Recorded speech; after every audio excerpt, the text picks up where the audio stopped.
It's a growing industry, as anyone who goes through Soho knows. Last year, the square mile had around 150 establishments. This year, there are nearly 200.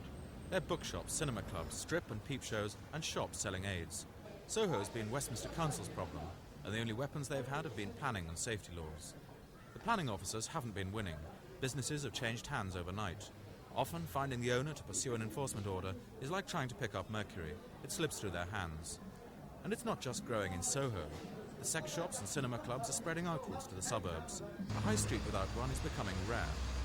Enter the London Boroughs Association. They're behind today's move, and with GLC backing and parliamentary powers, they'll get the right to issue licences. In future, if councils want to say no, they'll be able to. And they'll have the backup of police with powers of entry and arrest, and fines for offenders. These establishments can be unpleasant for lots of people. They would rather not know about them. Nobody wants to interfere in the private lives and the private recreational interests of the vast majority of the population. That's their business.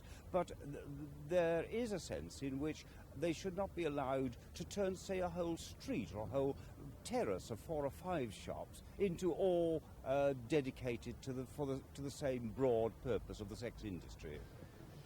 It's not only new businesses, existing premises will have to apply for licences as well. In Soho, they're waiting to see the effect of that.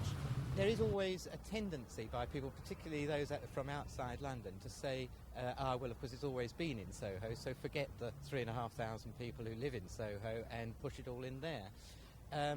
We shall have to see. If that attitude comes out, then obviously it won't help us very much.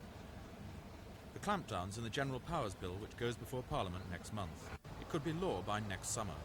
Meanwhile, councils throughout Britain are watching what happens to London's high streets. If the rules work here, they'll want them as well. Simon Westcott, Thames News.